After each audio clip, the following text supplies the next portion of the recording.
dit le présentateur, c'est un grand honneur pour la paroisse Esprit élevé d'abriter cette grande conférence d'envergure internationale, mondiale et universelle.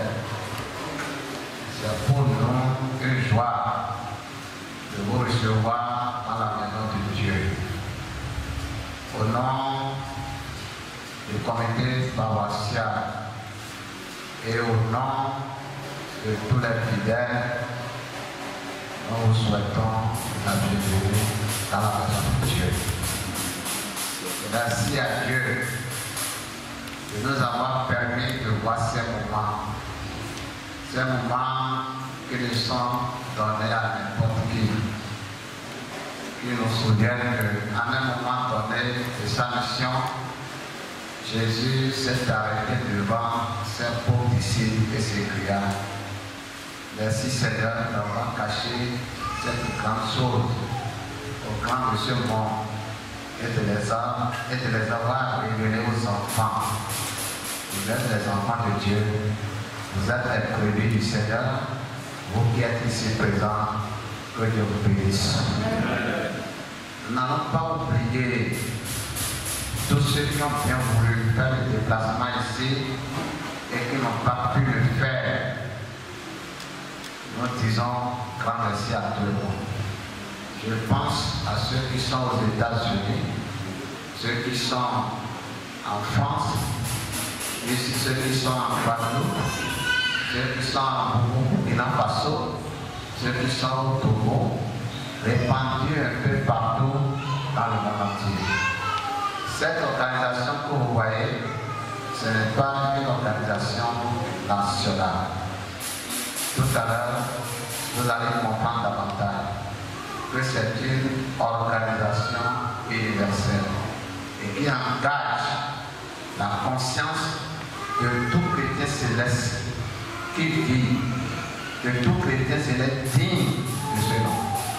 Et c'est pourquoi je vous remercie encore une fois d'être là. Ma seconde tâche, c'est de planter un peu le décor avant celui qui va succéder à moi et de donner un peu les normes de cette conférence-là pour que nous puissions rester dans l'éthique et ne éclater personne après que Dieu soit avec nous. Pourquoi cette conférence?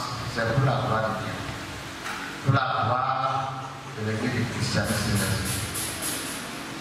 Notre Dieu qui a missionné SPJ Oshofa est un Dieu souverain. Lorsque nous parlons de souveraineté, c'est un personnage spirituel qui prend cette décision que personne ne peut contester. Il ne rend compte à personne et personne ne peut lui rendre compte. Avant d'aller chez un souverain, il doit avoir un protocole, n'est-ce pas? Bien sûr.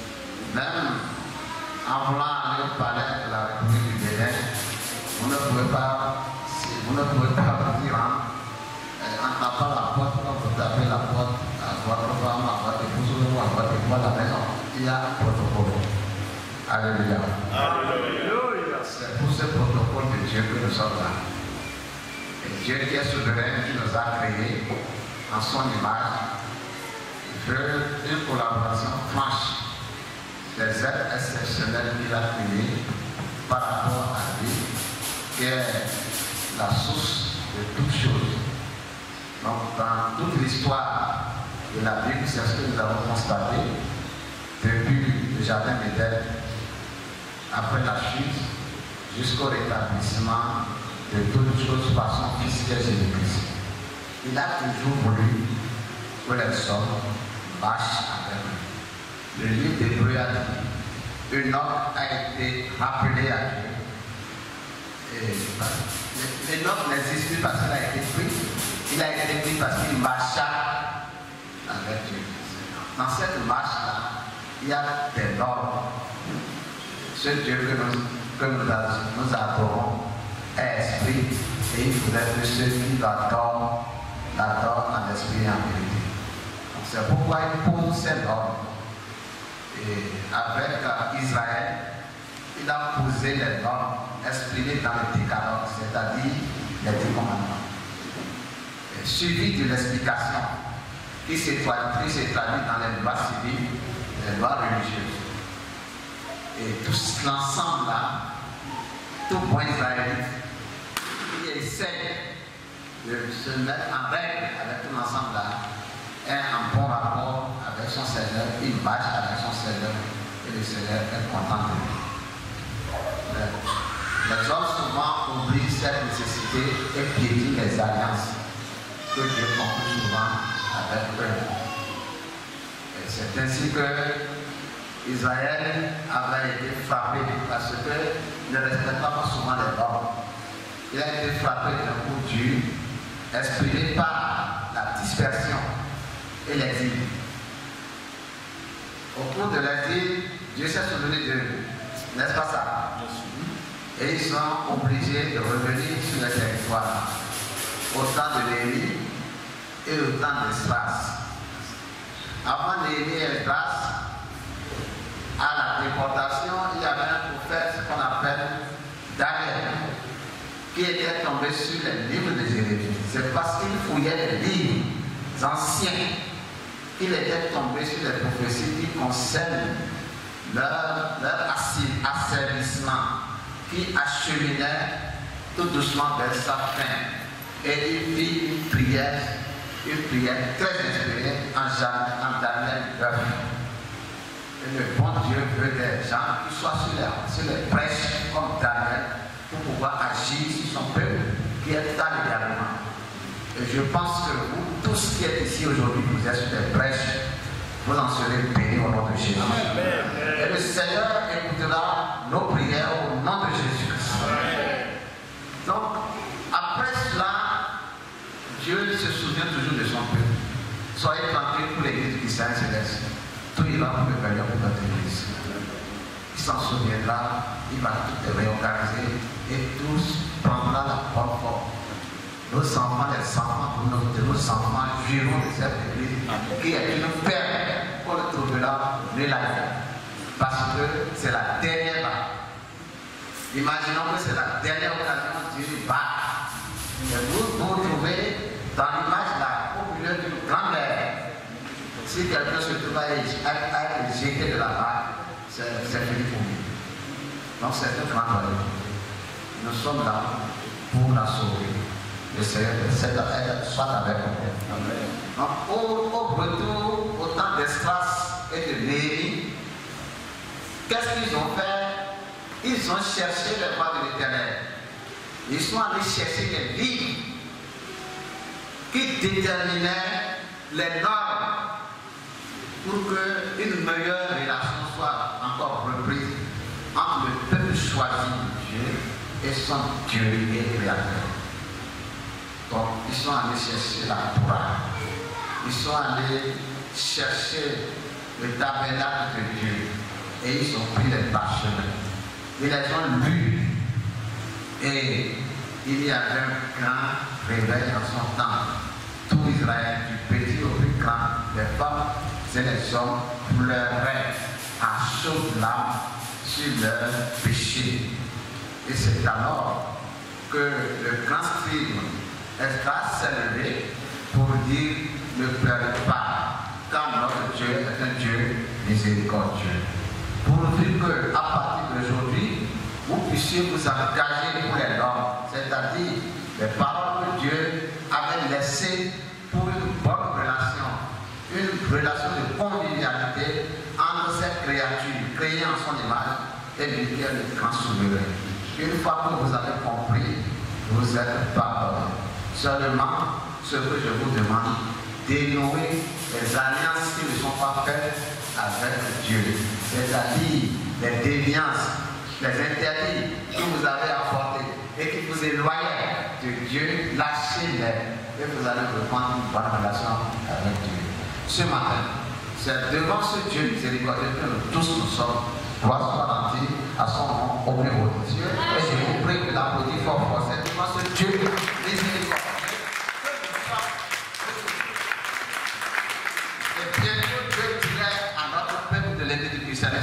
ne paierai plus. Votre condition sera la meilleure.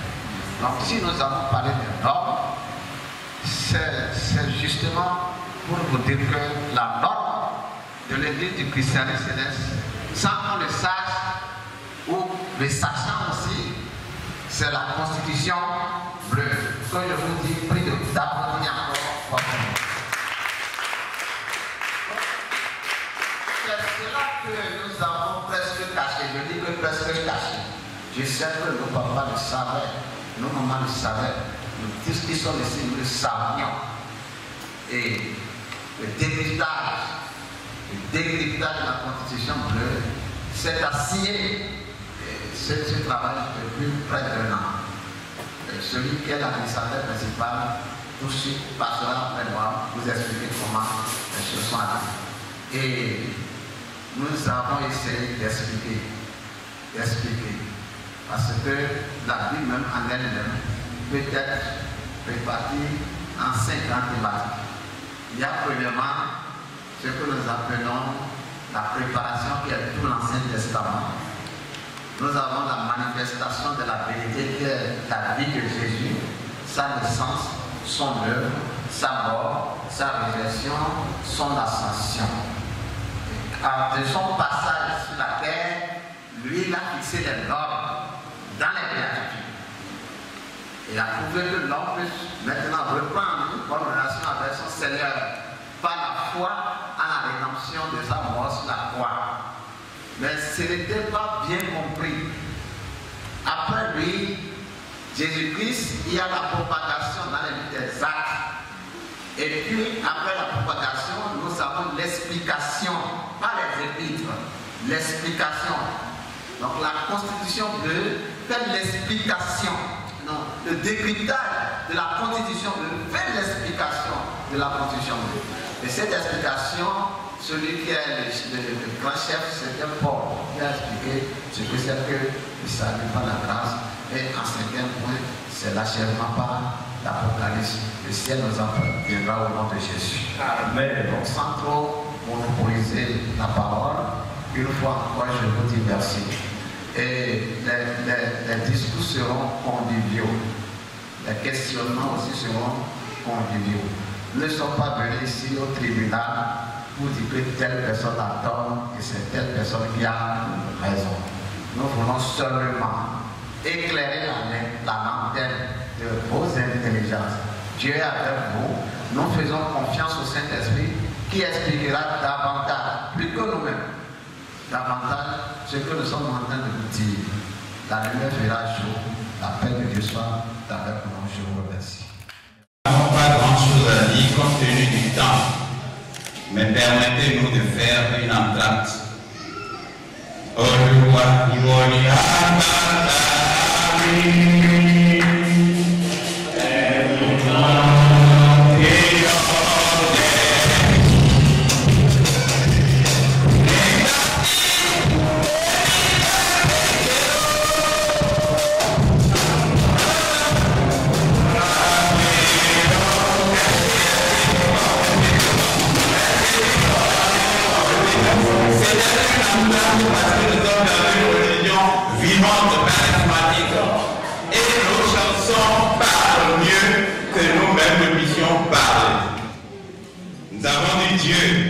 Tu es tout pour nous.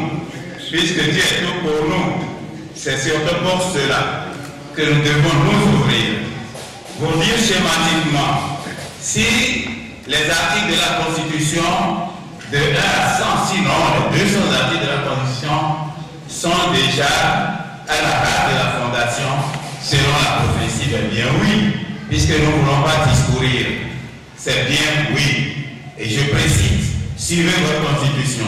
Déjà à Dogri, lorsque Papa Sofa a dit que sa maison était remplie et qu'il avait passé plusieurs nuits blanches, ne pouvant rien faire, lui-même était embêté, étonné, et ne sachant quoi faire, il envoya un émissaire vers le représentant du gouvernement pour demander à ce que le gouverneur envoie quelqu'un chasser les gens de sa cour. Il a refusé parce qu'il dit qu'il faut qu'il vienne. et qui, quand il est allé, il ne le reconnaissait plus. Or, il était quand même le fanfare municipal, connu de tout le monde. C'est celui-là qui lui a annoncé qu'il était déjà transformé. Ça fait un premier point. La prophétie marche. Deuxième point. Les gens ont appris dans un lieu où ils faisaient des dominos.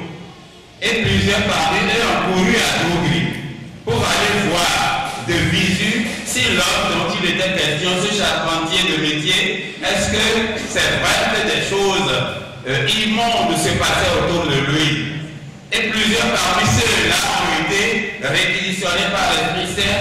D'autres ont commencé par prêcher la parole de Dieu, d'autres par donner des nouveaux cantiques, d'autres par émettre des visions, des messages divers à l'endroit de ceux qui étaient autour d'eux. Deuxième point, que véritablement Dieu était avec lui.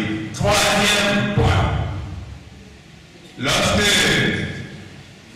le 29 septembre, Madame Marie Zerbonou et son époux, c'était des amis à Papa Ochofa, ils étaient allés le voir, ils ont fait le tour d'horizon de leur vie et il allait les escorter. En pleine rue, l'esprit a commencé par tenir Marie Zerbonou. Marie Zerbonou n'a pas pressé, a commencé par les dépasser. Papa, étonné, a demandé à Zerbonou: Frédéric, saisis ta femme, sinon les gens déjà ils disent que nous sommes démoniaques et que nous avons acheté de magie. Et encore, regardez, il y a déjà une troupe qui arrive de là-bas, c'était la Saint-Michel, et les gens venaient dans une procession.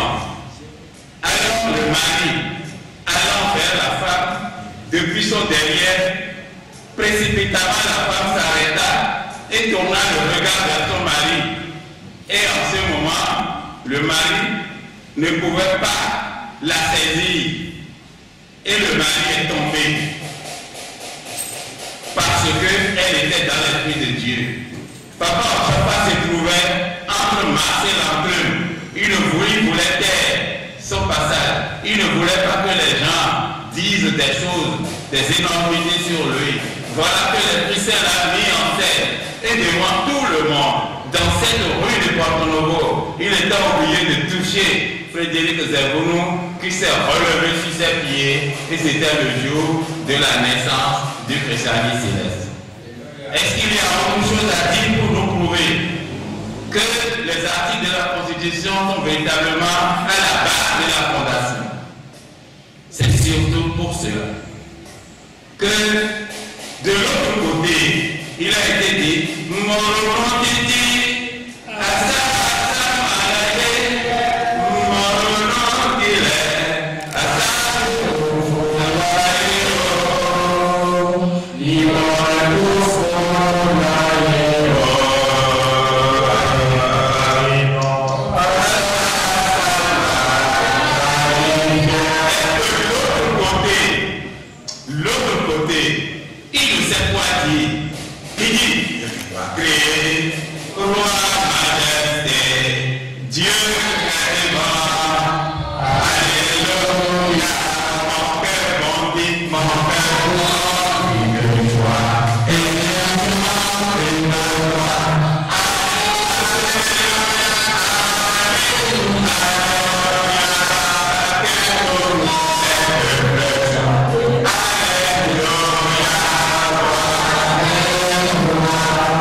qui est issu de l'Esprit Saint. J'en ai fini.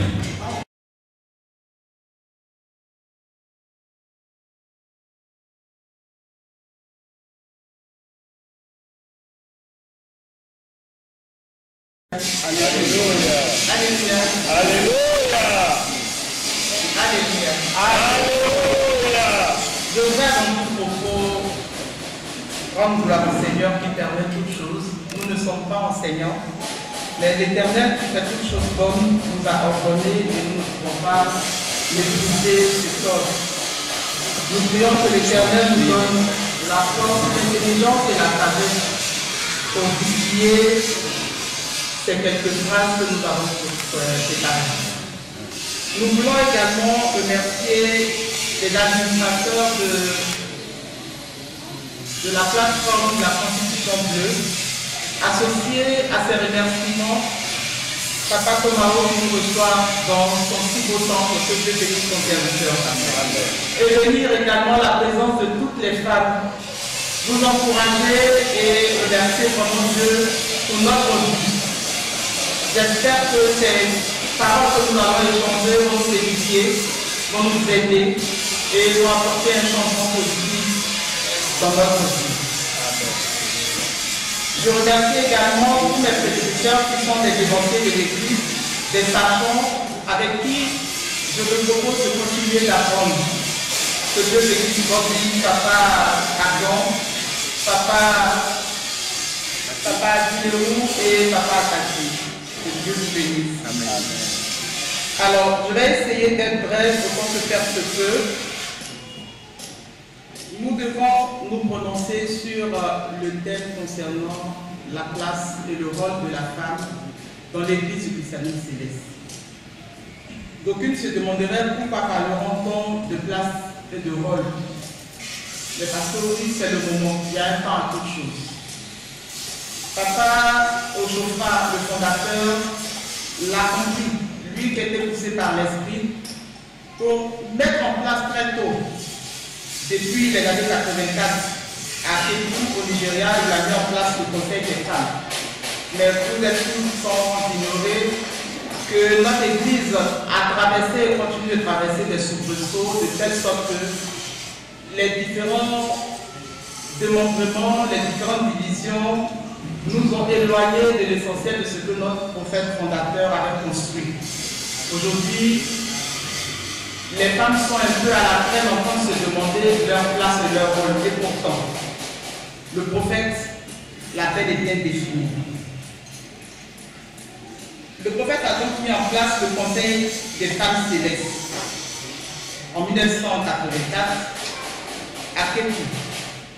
Et je voudrais rendre hommage aux pionnières qui sont les premières présidentes, Maman Adépesso, Maman Chobendé, qui ont porté jusqu'à présent ce conseil. Le Conseil international comprend également en son sein le Conseil national, c'est-à-dire que chaque pays doit avoir le Conseil national des femmes dans chaque pays. Après les pays, nous devons avoir des conseils, on va dire des conseils nationaux, mais également des conseils diocésains, nationaux ou diocésains, c'est pareil. Nous devons avoir des conseils régionaux des femmes et des conseils de zone, jusqu'à arriver au conseil, au comité de paroisse. Donc sur chaque paroisse, nous devons avoir un bureau des femmes qui agit au sein de chaque paroisse. Et donc nous avons un rôle, nous les femmes. Sur la paroisse, nous avons un rôle, nous existons dans un groupe bien défini appelé Comité des femmes. Mais à côté aussi, il y a la mère de paroisse qui est une institution, c'est-à-dire une institution que le prophète lui-même avait donc déjà mis en place et qui existe au sein de chaque paroisse. Ce sont des structures qui existent et ces structures-là ont un rôle. Ce rôle consiste avant tout à encadrer les femmes, à les recevoir au sein des paroisses, à les encadrer. À encadrer également les jeunes, les enfants. Parce que nous le dirons tout à l'heure, ça fait partie de nos rôles, c'est un rôle régalique que nous devons donner. Nous avons pour mission d'encadrer aussi bien les enfants que les femmes. Et donc ce rôle existe, malheureusement, il n'est pas toujours bien compris. Comme je l'ai dit tantôt, les différents problèmes font que même sur les paroisses, nous vivons dans des groupes ou des sous-groupes, soit un groupe du côté du chargé ou un groupe du côté du président, de telle sorte que les femmes n'arrivent plus à s'exprimer en tant que telles. Or, le rôle qui nous est dévolu, je dirais mes sœurs, je dirais mes mamans, je dirais mes filles, est un rôle des plus importants dans l'Église. Et j'en arrive. Dans le livre de Genèse, lorsque l'Éternel, notre Dieu, a créé l'homme, il a estimé de lui-même que sa création devrait aboutir par la perfection totale. Et cette perfection-là, il fallait la présence de la femme. Il a estimé que l'homme n'était pas heureux tout seul. Il lui fallait un être semblable à lui, qu'il a appelé un être complémentaire. Mais il ne nous a pas créés comme les hommes. L'homme, il a pris la terre. Mais la femme, il a pris de l'homme. Déjà, à ce niveau, notre Dieu annonce les couleurs en nous disant clairement que nous ne sommes pas les égales de l'homme du point de vue de la création, mais nous sommes une complémentarité sans laquelle l'homme ne peut être heureux à lui seul. Et je voudrais, mes sœurs, que nous comprenions notre rôle, l'importance que nous avons. J'ai découvert à travers mes recherches que nous avons au niveau de la création le rôle le plus important. Savez-vous que le diable a compris la nécessité d'attaquer l'homme là où ça fait le plus mal. Le diable a compris l'importance d'attaquer l'humanité là où ça fait plus mal à l'humanité. Le diable détruit non pas au travail, il détruit non pas à l'extérieur, il détruit non pas, je vais dire de façon imaginaire, ou qu'on peut l'imaginer, mais le diable détruit à l'intérieur des familles. Quand il a détruit la cohésion familiale, il n'a même pas besoin d'arriver à l'église parce qu'à travers la cellule familiale, quand il détruit la cellule familiale, alors il peut même détruire l'église, il peut détruire un quartier, il peut détruire un pays, il peut détruire l'humanité et c'est ce qu'il fait aujourd'hui. Parce qu'une femme qui n'est pas éduquée, une femme qui ne connaît pas son rôle, une femme qui ne connaît pas son importance, elle livre l'humanité au diable. Pourquoi? Parce que l'Éternel a fait en sorte que le soldat de la famille, l'Éternel a fait en sorte que celle qui se dresse au devant du diable, ce soit la femme et personne d'autre.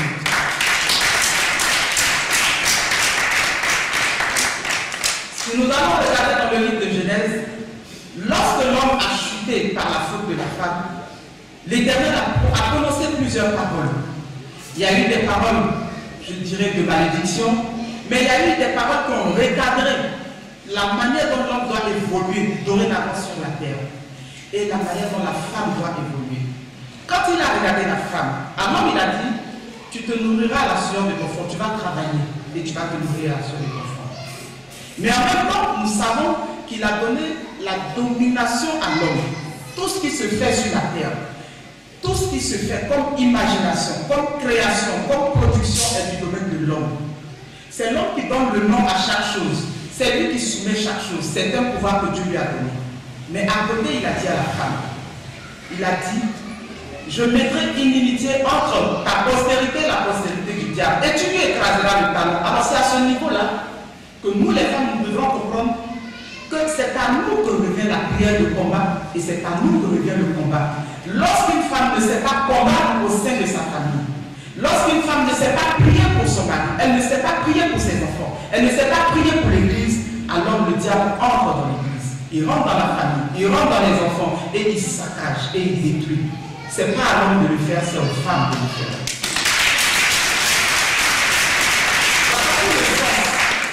De la prière de combat. Voilà tout le sens de la prière de combat qu'on nous donne. C'est à nous de faire ce combat-là. On ne nous dit pas d'aller prendre la place de l'homme, mais d'être un soutien pour que l'homme sorte, qu'il remporte des victoires. Il faut une femme qui a fait en sorte que son foyer, sa maison, soit une muraille imprenable comme la muraille de Jéricho. Il faut une femme. Si vous avez trouvé la Bible, si vous avez trouvé une femme, vous avez trouvé le... Pourquoi la Bible dit? Il y a une raison. Si vous avez trouvé une femme, vous avez trouvé le bonheur. Parce qu'une femme qui est capable de rendre votre maison en un sanctuaire spirituel imprenable, où personne ne peut entrer et danser comme il veut, où aucun sorcier ne peut venir détruire ce que vous êtes en train de construire. Si vous avez trouvé cette femme, vous avez trouvé le bonheur. Et voilà le rôle de la femme. Fléchis, je vous parle en réalité, l'homme peut se sentir fort, mais il est fort que parce qu'il est soutenu par la femme. Et Dieu ne peut pas faire 2 mètres dans la maison. S'il y a 2 mètres dans la maison, ce n'est plus une maison, elle n'est plus viable. Alors il dit à la femme, ton désir va se porter sur ton mari, mais il dominera sur toi. C'est institué, c'est biblique, il dominera sur vous. Le mari domine sur la femme, c'est comme ça. Alors on va chercher à transformer ces choses-là parce que nous nous rendons malheureuses, parce que nous rendons l'humanité malheureuse avec nous. Les chrétiens doivent impacter le monde, les chrétiens doivent changer le monde. Les chrétiens doivent faire en sorte que nous, l'Église, nous devenons une réponse pour l'humanité. C'est pour cela que quand une femme prend conscience des vertus qui émanent d'elle, comme elle doit s'habiller, regardez dans la famille. Entre l'homme et la femme, Dieu a mis une alliance. Mais entre la femme et ses enfants, entre l'homme et ses enfants, il a mis une alliance de sang. C'est une alliance qu'on ne peut pas détruire, c'est l'alliance de sang. Mais l'alliance entre l'homme et la femme, c'est une alliance de rassemblement.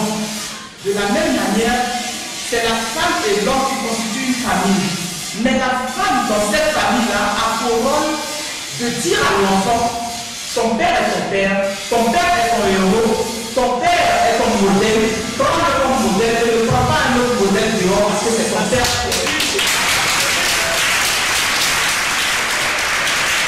C'est le rôle de la femme, d'éduquer et d'emmener l'enfant à aimer son père. Aujourd'hui, toutes nos sociétés ont des problèmes parce que l'enfant ne respecte pas le père, la fille ne respecte pas la mère ne respecte pas le mari. Et donc, c'est à ce niveau que le diable a tout détruit. Il a fait croire à la mère que tu peux te comparer à l'homme. Il a dit aux enfants que vous n'êtes pas obligés de prendre vos parents comme modèles, que vous pouvez trouver des modèles dehors. Et c'est à partir de ce moment-là que même l'Église subit les conséquences de ce désordre. Or, si nous les femmes, nous commençons à vénérer nos maris, à les respecter comme notre matriarche, Sarah pouvait appeler son mari mon Seigneur.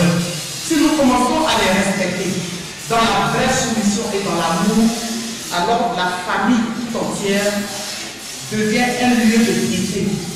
Le premier tabernacle, le premier sanctuaire où Dieu descend, c'est en famille. Au sein d'une famille, quand la prière est une, quand les membres de famille sont un, quand vous priez ensemble, monsieur, madame, enfant, il n'y a aucun malheur qui peut s'abattre sur vous.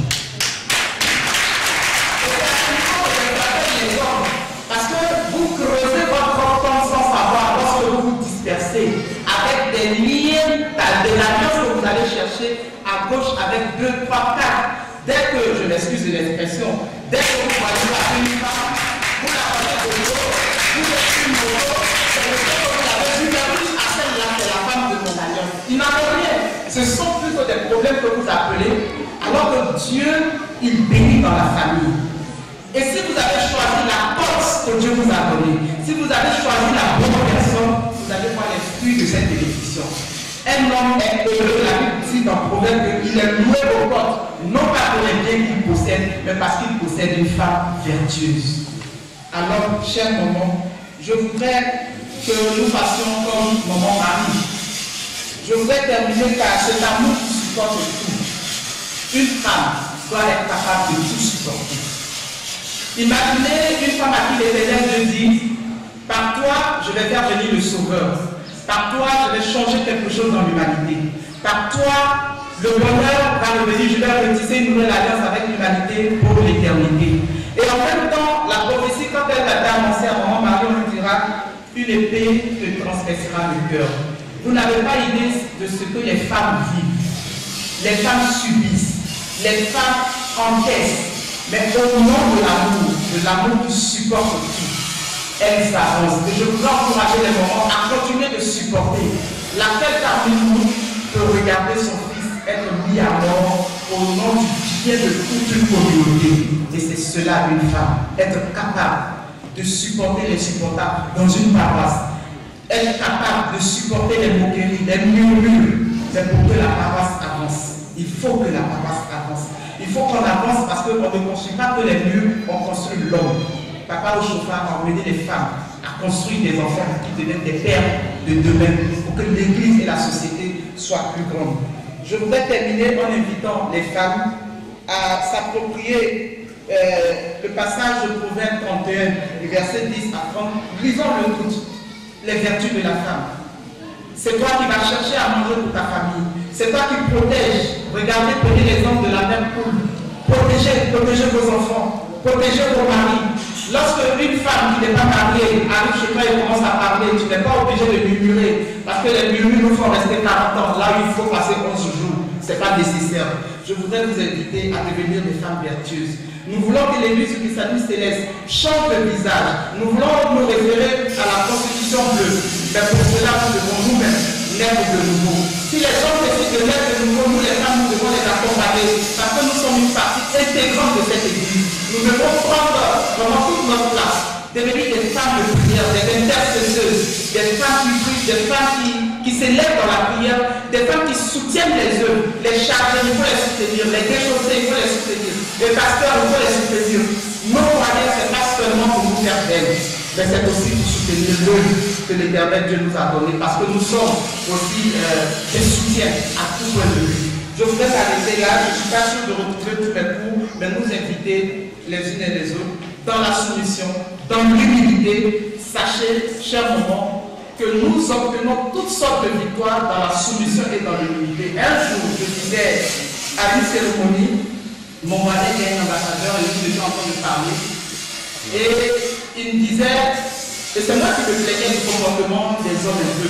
Je parlais d'un point de vue général. Il m'a dit, madame, il n'y a aucun talisman qui peut enlever un homme dans un foyer pour une autre femme. Si la femme est soumise, si la femme est ferme, aucun talisman ne peut enlever son mari dans la maison. C'est l'humilité qui retient un homme. C'est la soumission qui retient un homme.